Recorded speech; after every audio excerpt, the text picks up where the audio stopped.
हमारे देश को प्रधानमंत्री जी तानाशाही की तरफ ले जा रहे हैं। हमारे देश को बाबा साहब अंबेडकर ने एक शानदार संविधान दिया था, जनतंत्र का। जनता चुनेगी, वोट करेगी, लोग चुने जाएंगे, वो शासन करेंगे। जिनको जनता चुनेगी वो शासन करेंगे।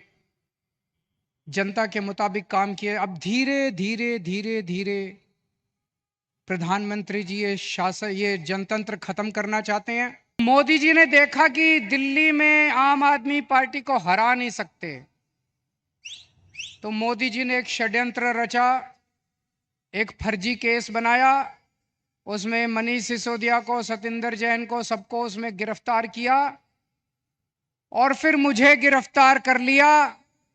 अगर हरा नहीं सकते तो गिरफ्तार कर लो। उन्हें लगा कि गिरफ्तार करेंगे तो केजरीवाल को इस्तीफा देना पड़ेगा, लेकिन केजरीवाल ने तय किया सरकार जेल से चलाएंगे। तो ये लोग कह रहे हैं कि मुझे 2 तारीख को दोबारा जेल जाना है। मैं जेल जाऊंगा कि नहीं जाऊंगा ये आपके हाथ में है। अगर आपने इंडिया गठबंधन को जिता दिया, अगर आपने इंडिया गठबंधन की सरकार बना दी, तो मुझे जेल जाने की जरूरत नहीं पड़ेगी। और अगर आपने कमल का बटन दबाया तो मुझे दोबारा जेल जाना पड़ेगा। पुतिन ने क्या किया? जितने विपक्षी नेता थे उनको सबको कैद करके जेल में डाल दिया या मरवा दिया और फिर चुनाव करवाए। 87% वोट मिल गए, 87%। जब विपक्षी नहीं होगा, लड़ने वाले नहीं होंगे, सारे वोट आप ही को मिलेंगे।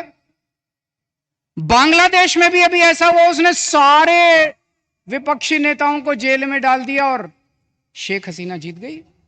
पाकिस्तान में भी यही हुआ, इमरान खान को जेल में डाल दिया, उसकी पार्टी छीन ली, उसका सिंबल छीन लिया, जीत गए। अब मोदी जी भी हमारे देश को पाकिस्तान और बांग्लादेश बनाना चाहते हैं। इंडिया गठबंधन भारत देश को दुनिया का नंबर 1 देश बनाना चाहता है। मोदी जी भारत को बांग्लादेश और पाकिस्तान बनाना चाहते हैं। तय आपको करना है कि आप भारत को किस तरफ ले जाना चाहते हो, बांग्लादेश और पाकिस्तान की तरफ, या दुनिया का नंबर 1 देश बनाना है। विपक्ष को खत्म कर दो। उन्होंने मेरे को गिरफ्तार कर लिया, कांग्रेस का अकाउंट फ्रीज कर दिया। चुनाव के 1 महीना पहले उन्होंने कांग्रेस का अकाउंट फ्रीज कर दिया। अब हमारा अकाउंट फ्रीज करने जा रहे हैं। सुप्रीम कोर्ट के अंदर इनके वकील ने बोला है कि आम आदमी पार्टी का अकाउंट फ्रीज करेंगे। शिवसेना के उन्होंने 2 टुकड़े कर दिए।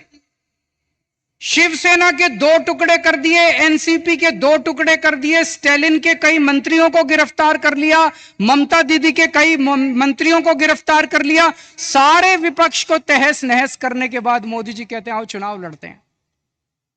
ये तो कायर लोग कहते हैं ऐसे। अरे मोदी जी, दम में तो आंख में आंख डाल के छाती चौड़ी करके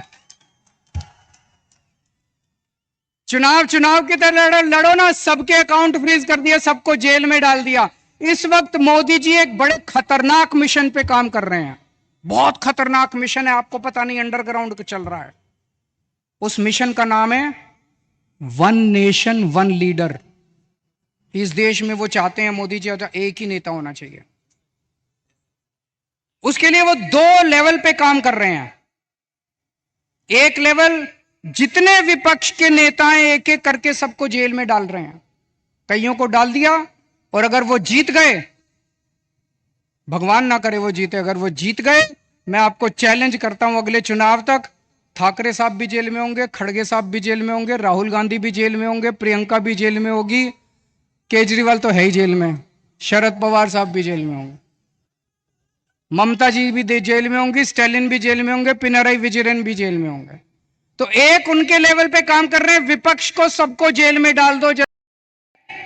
देश के सामने कह दे कि वो रूल तो मैंने अडवाणी जी से छुटकारा पाने के लिए बनाया था, मैं तो रहूंगा। या तो मोदी जी कह दे भाई मैं तो रहूंगा, पर अप्लाई नहीं होता, ये तो मैंने अडवाणी जी की राजनीति खत्म करने के लिए बनाया था, उनको रास्ते से हटाने। लेकिन अभी तक मोदी जी नहीं बोले। इसका मतलब मोदी जी रिटायर करेंगे और यूपी के मुख्यमंत्री को हटाया जाएगा। मैं देख